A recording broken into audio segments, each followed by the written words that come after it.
உங்கள் தந்திவன் தொலைக்காட்சியில் சாணக்கிய தந்திரம் தினமும் இரவு 8 மணிக்கு காண தவறாதீர்கள். தென்கிழக்கு வங்கக்கடல் பகுதியில் நிலவிய காற்றழுத்த தாழ்வு பகுதியானது ஆழ்ந்த காற்றழுத்த தாழ்வு பகுதியாக வலுப்பெற்றது. இதனால் தமிழகத்திற்கு ஏற்பட போகும் தாக்கம் என்ன? வரைகலை விளக்கத்துடன் விவரிக்கிறார் எமது செய்தியாளர் பார்த்திபன். நன்றி கவிதா. நேயர்களே, இன்று முதல் தொடங்க இருக்கிறது பருவமழையுடைய அடுத்த கட்ட ஆட்டம். இது ஏற்கனவே ஆழ்ந்த காற்றழுத்த தாழ்வு பகுதி தீவிரமடைந்திருக்கக்கூடிய நிலையில் அதனுடைய நகர்வு எந்த திசை நோக்கி இருக்க போகிறது என்ற ஒரு கணிப்பு தொடர்ந்து பல மாடல்களையும் நம்ம பார்த்துக்கிட்டு தான் இருந்தோம்.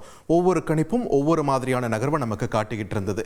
அதை பற்றிலாம் விளக்கமாக இந்த தொகுப்பில் பார்க்க இருக்கிறோம். எந்த வழியில் பயணிக்க இருக்கிறது, எந்த பகுதிகளுக்கு மழை அதிகம் கொடுக்க இருக்கிறது என்பது குறித்தெல்லாம். அதுக்கு முன்னாடி இப்போ நம்ம திரையில் பார்த்து கொண்டிருப்பது கடந்த 12 மணி நேரத்தில் இந்திய பெருங்கடல் ஒட்டி இருக்கக்கூடிய பகுதிகளில் மேகம் எந்த அளவுக்கு நகர்ந்து கொண்டிருக்கிறது என்பதுதான். இங்கே இந்தியாவுக்கும் இலங்கைக்கும் ஒட்டி ஒரு சுழற்சி, கீழே இந்தோனேஷியாவை ஒட்டி ஒரு சுழற்சின்னு சொல்லிட்டு இயற்கையுடைய அழகு, பிரம்மாண்டம், அதனுடைய ஒரு பயத்தை கொடுக்கக்கூடிய ஒரு விஷயத்தையும் ஒருங்கே நாம் இந்த திரையில் நம்மளால் பார்க்க முடிகிறது. இதில் தற்பொழுது நமக்கு பக்கத்தில் இருக்கக்கூடிய இந்த சிஸ்டம் தான் இது ஒரு புயலாக வலுப்பெறுமா அப்படின்ற ஒரு கேள்வியோடு தான் நாம் இப்போ பயணித்து கொண்டிருக்கிறோம். இன்று முதல் இதனுடைய தாக்கத்தை நாம் உணர இருக்கிறோம். அப்படின்ற பட்சத்தில் இது கொடுக்க போகும் மழை அளவு என்ன அப்படின்ற ஒரு எதிர்பார்ப்பு நம்மிடையே எழுந்திருக்கிறது. ஸோ அந்த வகையில் தற்பொழுது இது எங்கு நிலை கொண்டிருக்கிறது? இலங்கைக்கு தென்கிழக்கு பகுதியில் தற்பொழுது நிலை கொண்டிருக்கக்கூடியது. இதனுடைய பயணம் எப்படி இருக்க போகிறது அப்படின்றத பார்த்துடலாம். ஏற்கனவே இதனுடைய பயணம் குறித்து நிறைய ப்ரெடிக்ஷன்ஸ் இருந்தது. இது இலங்கையிலேயே கரையை கடந்து விடுமோ, அப்படி கரையை கடந்து கொஞ்சம் பலவீனமாக இங்க நமக்கு இங்க டெல்டா பகுதிகளுக்கு ஒரு மிதமான அளவில் மழை பொழிவை கொடுக்குமோ அப்படின்ற ஒரு இது இருந்தது. அதனைத் தொடர்ந்து வேற ஒரு பாதை ஒன்று கணிச்சிருந்தாங்க. அது இலங்கையின் கடற்கரை பகுதிகளை ஒட்டி நகர்ந்து இங்க டெல்டா பகுதியில் கரையை கடந்து டெல்டா பகுதிகளுக்கும் வடகடலோர பகுதிகளுக்கும் அதனைத் தொடர்ந்து உள் மாவட்டங்களுக்கும் கனமழையை கொடுக்கும் அப்படின்னு சொல்லியிருந்தாங்க. இன்னொரு ட்ராக் ஆனது இங்க ஆரம்பிச்சு அப்படியே வட திசையில் நகர்ந்து ஆந்திரா அந்த பக்கம் போயிடுமோ அப்படின்ற ஒரு கணிப்பு இருந்தது. இதில் இப்போதைக்கு எது பாசிபிலிட்டி அதிகமாக இருக்குதுன்னு பார்க்கும்போது இலங்கையில் கரையை கடக்க போவதில்லை. ஆனால் இங்கே இலங்கையை தொட்டு அப்படியே தமிழகத்தின் டெல்டா பகுதிகளிலையும் சரி, வட மாநிலங்கள் வட கடலோர பகுதிகளுக்கும் சரி அதிக ஒரு மழை பொழிவை கொடுப்பதற்கான வாய்ப்பு இருப்பதாகத்தான் தற்போதைய சூழல் நமக்கு சொல்கிறது. இந்த நிலையில் இப்போ இன்னைக்கு 25ஆம் தேதி காலை நிலவரத்தை பார்க்கிறோம். பெரும்பாலான பகுதிகளில் மழைக்கான வாய்ப்பு இல்லை.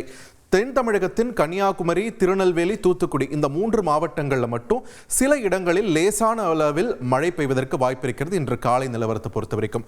அப்போ எப்போ இதனுடைய தாக்கத்தை நாம் உணர இருக்கிறோம், எப்போ நம்ம மழை பொழிவை பெற இருக்கிறோம் அப்படின்றத இப்போ பார்த்துடலாம். அந்த வகையில் பார்த்தீங்கன்னா இது கொஞ்சம் கொஞ்சமாக இந்த சுழற்சியானது நகர்ந்து கொண்டே இருக்கும் பட்சத்தில் இன்று மதியத்திற்கு பிறகு அது இந்திய கடற்கரையை நெருங்கக்கூடியதை பார்க்கிறோம். அந்த வகையில் டெல்டா பகுதிகளில் முதலில் தன்னுடைய மழை பொழிவை ஆரம்பிக்க இருக்கிறது இந்த சிஸ்டம். ஸோ டெல்டா பகுதிகளில் தொடங்கி, டெல்டா பகுதிகள்னா ஏற்கனவே நேற்றே இதுக்கான ஒரு அலர்ட்டும் கொடுத்திருந்தாங்க. 4 மாவட்டங்கள் என்னென்ன?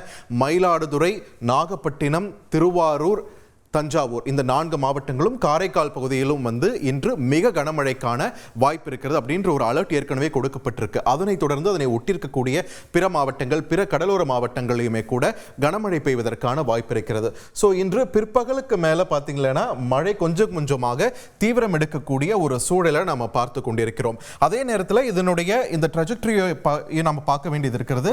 எந்த விதத்தில் இது பயணம் மேற்கொள்ள இருக்கிறது அப்படின்றது.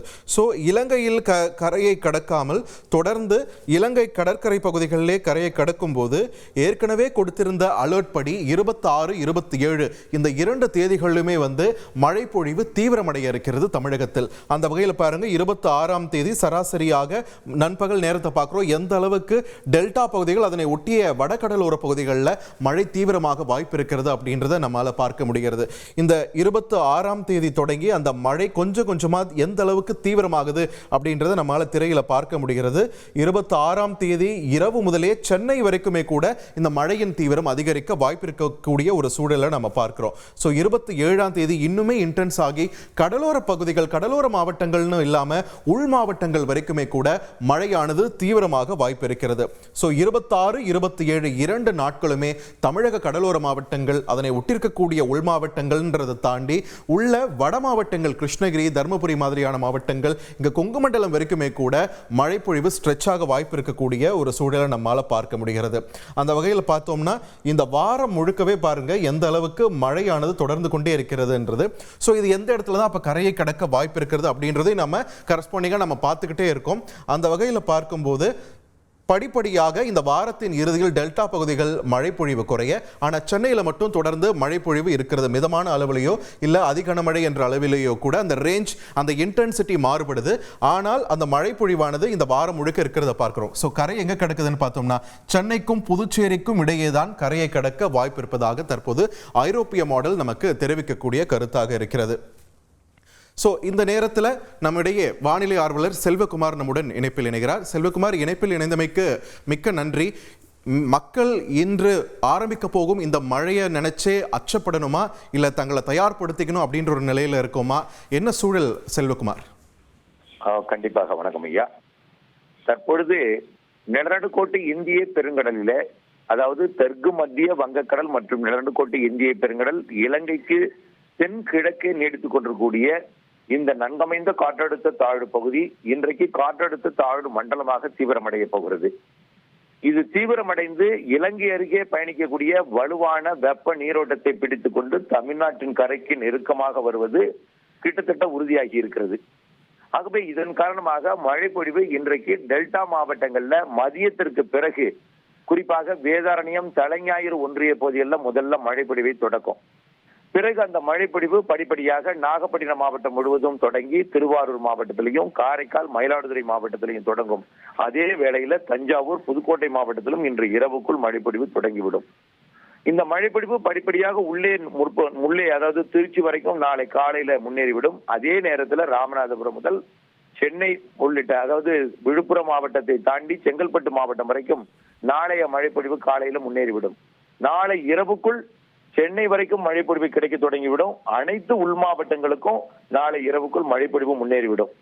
இந்த நிலையில அதீத மழைப்பொழிவு என்பது டெல்டா மாவட்டங்களுக்கு எதிர்பார்க்கப்படுகிறது.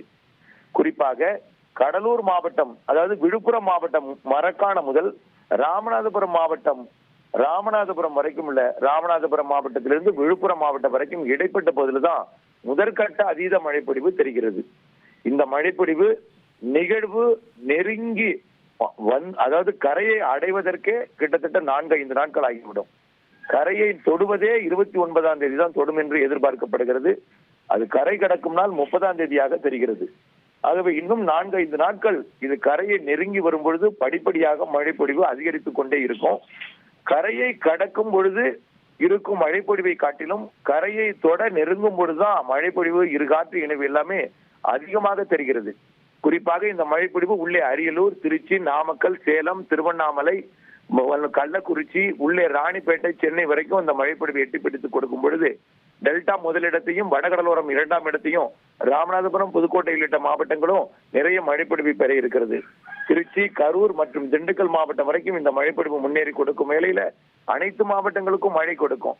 பிற மாவட்டங்கள், மேற்கு மாவட்டங்கள், கர்நாடக எல்லையோர மாவட்டங்களுக்கு எல்லாம் விவசாயத்துக்கு ஏற்ற மழைப்பொழிவாக இருந்தாலும் திருச்சி, நாமக்கல், சேலம் இதற்கு கிடைக்க உள்ள மாவட்டங்களுக்கு அதிகப்படியான மழைப்பொழிவு, உபரி நீர் திறக்கும் அளவிற்கு மழைப்பொழிவு பாதிக்கும் மழைப்பொழிவாகவே தெரிகிறது. குறிப்பாக டெல்டா மாவட்டங்கள்ல உறுதியாக அதீத மழைப்பொழிவு, தொடர் மழைப்பொழிவு, கிட்டத்தட்ட 3-4 நாட்களுக்கு இடைவிடாத மழைப்பொழிவு எல்லாம் தெரிகிறது. உள் மாவட்டங்கள்ல பெய்யக்கூடிய மழைப்பொழிவும் கடலோர மாவட்டம் வரும் என்பதனால கடலோரத்தில் பெய்யும் மழையும் இணைந்து கடலோர மாவட்டங்களுக்கு சற்று பாதிக்கும் மழைப்பொழிவாகவே தெரிகிறது. சற்று அசாதாரண சூழ்நிலை தான் தெரிகிறது. குறிப்பாக அனைத்து கடலோர மாவட்டங்களின் கடைமடை பகுதிகள், அதாவது உள்ளிருந்து வரக்கூடிய தண்ணீர் கடைமடை வழியாக கடலில் கலக்கும் இடங்களெல்லாம் கொஞ்சம் உபரி நீர் கூடுதலாக வருவதற்கு வாய்ப்பு இருக்கிற காரணத்தினால இப்பொழுதிலிருந்து தேவையான மழை பொழிவுக்கு மட்டும், காற்றை பொறுத்த வரைக்கும் பெரிதாக அது பாதிப்பு இருக்காது. சாதாரண பாதிப்பு இல்லாத சிறிய காற்று இருந்தாலும் அது மரங்களுக்கோ எந்தவித பெரிய அளவில் பிரச்சனையை கொடுக்காது. காற்று மொத்தத்தில் கடலில் தான் இருக்கும்.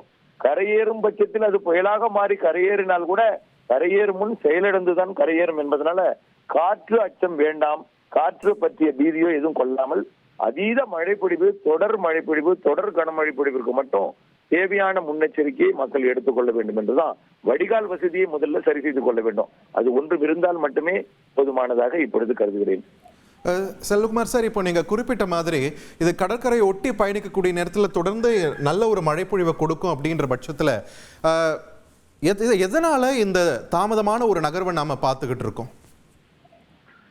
அதாவது நாளை அது டெல்டா மாவட்டங்களுக்கு கனமழை பொழிவை கொடுக்க தொடங்கிடும். தொடங்கியது முதலே 28ஆம் தேதி 29ஆம் தேதி வரைக்கும் டெல்டாவிற்கு மழை விடுவதற்கு வாய்ப்பில்லை. அதே நேரத்தில் திருச்சி, அரியலூர், பெரம்பலூர், கடலூர் மாவட்டம், விருத்தாச்சலம் உள்ளிட்ட உள்பகுதி வரைக்குமே, அதே போல திருவண்ணாமலை மாவட்டம் வரைக்குமே மழைப்பொழிவு எட்டி பிடிக்கும். மதுரை, திண்டுக்கல் மாவட்டத்தில் கிழக்கு பகுதி வரைக்கும்.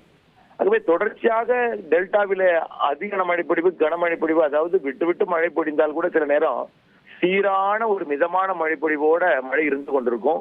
திடீரென்று கனமழை பொழிவும், திடீரென்று அதிக மழை பொழிவும், ஆங்காங்கே ஏற்ற இறக்கத்துடன் கூடிய மழைப்பொழிவு இருந்து கொண்டே இருக்கும்.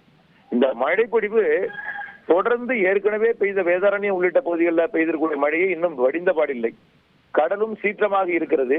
கடல் சீற்றத்தின் காரணமாக வடிகால் வாய்க்கால்கள் கூட உள்வாங்கவில்லை. அதாவது ஆற்று நீர் கடலுக்குள் உள்வாங்காத நிலையில புதிதாக பெய்ய போகிற மழைப்பொழிவு இது கொஞ்சம் வடிவதற்கும் வெள்ள பாதிப்பு ஏற்படுத்தக்கூடிய ஒரு அசாதாரண சிக்கலான சூழ்நிலையும் நீடித்துக் கொண்டிருக்கிறது.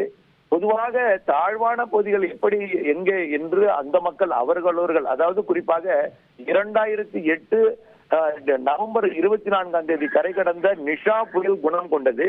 ஆனால் நிஷா புயல்ல காற்று இருந்தது, இது காற்று இருக்காது. அது கரை கடந்தது. இது கரை கடக்கும் முன் செயலிழந்து கரை கடக்கும். ஆனால் இந்த நிகழ்வு நிஷா புயலின் மழைப்பொழிவை விட கூடுதல் மழைப்பொழிவு கொடுப்பதற்கு வாய்ப்பு இருக்கிறது. நன்றி செல்வகுமார், இணைப்பில் வந்து பல்வேறு தகவல்களை சொன்னதற்கு. நேயர்களே, இன்று முதல் வடகிழக்கு பருவமழையின் அடுத்த ஆட்டம் ஆரம்பிக்க இருக்கக்கூடிய சூழலில் நாளை மற்றும் நாளை மறுநாள் கன முதல் மிக கனமழைக்கான வாய்ப்பு இருக்கிறது. குறிப்பாக டெல்டா பகுதியில் மழையின் தீவிரம் மிக அதிகமாகவே இருக்க போகிறது. இது அச்சப்பட வைப்பதற்கான ஒரு அலர்ட் கிடையாது. கொஞ்சம் கவனமுடன் பாதுகாப்பை உறுதி செய்வதற்கான ஒரு அலர்ட்டை தான் நாம் எடுத்துக்கணும். இந்த வாரம் முழுக்கவே டெல்டா பகுதிகள், அதனைத் தொடர்ந்து கடலோர மாவட்டங்களையும் மழை பொழிவானது தீவிரம் எடுக்க வாய்ப்பு இருக்கிறது. இது தொடர்பான விரிவான தகவல்களை வானிலை ஆர்வலர் செல்வகுமார் வழங்க நாம் கேட்டும். உங்கள் தந்திவன் தொலைக்காட்சியில் சாணக்கிய தந்திரம் தினமும் இரவு 8 மணிக்கு காண தவறாதீர்கள்.